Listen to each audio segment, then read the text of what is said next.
Hello, beloveds, and welcome back to today's 5 Minutes of Faith. I'm Niki 1K, and this is Women Warriors of the Word. I was reading the book of Daniel this morning, and that's where I'm at. So I'm trying to read a chapter of Daniel each morning. That's just where I'm at today. Sometimes I can spend 5 minutes with the Lord because He understands our routine and our responsibilities. And sometimes I have an hour and a half or two. And right now I am reading a chapter a morning. And that's just where I'm at. But what caught me that I think is really cool, and it happens more than once in the Bible. And the two examples I have for this 5 minutes of faith is Daniel and then again Queen Esther. Because Daniel, in chapter 2, King Nebuchadnezzar sets a decree out with his wise men, his sorcerers, and he's basically testing them. And what he wants them to do is the impossible. He wants them to tell him his dream and then interpret it. Because if they can tell him his dream, he will know he can trust their interpretation. Well, those that don't follow God tell King Nebuchadnezzar how impossible that is, how it's just not possible. You're asking the impossible. And King Nebuchadnezzar's reaction is quite powerful. He puts out a decree to kill all of his quote unquote wise men and sorcerers in his kingdom. And so the decree goes out, and the man that is given the order gets to Daniel, Meshach, Shadrach, and Abednego. And I know there's different names, and I'm sorry I can't say them right now. I'm working on that as I go through Daniel. But so Daniel asks this guy, hey, why did this decree go out? And he's told, well, this is what the king said.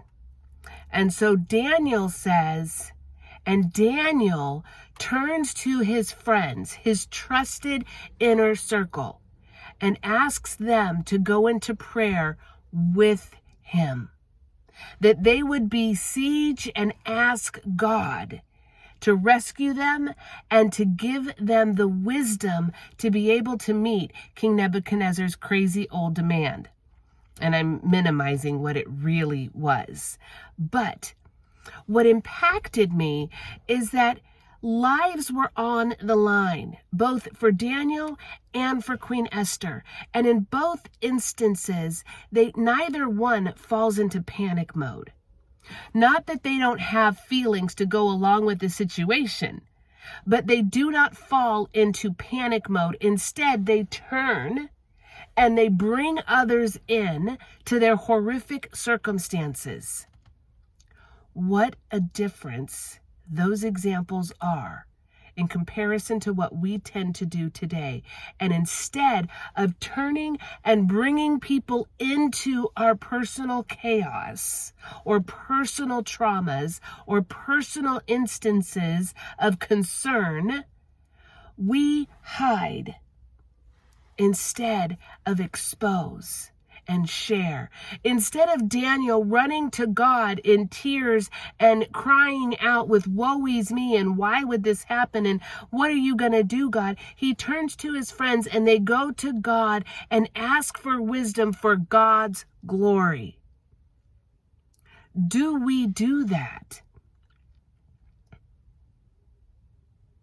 And God's response is to give Daniel the answer to King Nebuchadnezzar's dream. And so Daniel tells this man, the guy whose job is to execute everyone, wait, don't kill everyone. Tell the king I've got it. Just like Queen Esther says, whoa, ladies, everybody, hey, I can't think of his name right now. Her uncle, pray and fast with me. And they go and they turn to God. Instead of turning to fear and the circumstances with a broken down spirit, they turn to God to give him praise. And they pray and they fast and they bring others in with them. See, ladies, sometimes we cannot stand the test on our own, and we have to be willing to lay down our pride, bring in the trusted soldiers that God has aligned with us here on earth, and then seek God, not for our own deliverance, but for God's glory, so that God's power would be seen and the test of this world would be proven smashed. So Daniel goes and he interprets the dream, or he speaks the dream, and then he interprets the dream. And while he's telling the king what the dream was and what the dream means, he is very clear. I didn't know this. What you've asked is the impossible, but God is possible.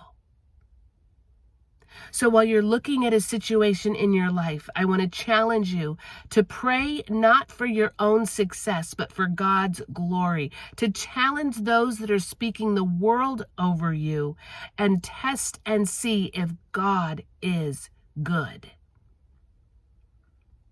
God will never let you down. But there are circumstances God is going to allow to happen to test our faith. Will you pass? Will I pass?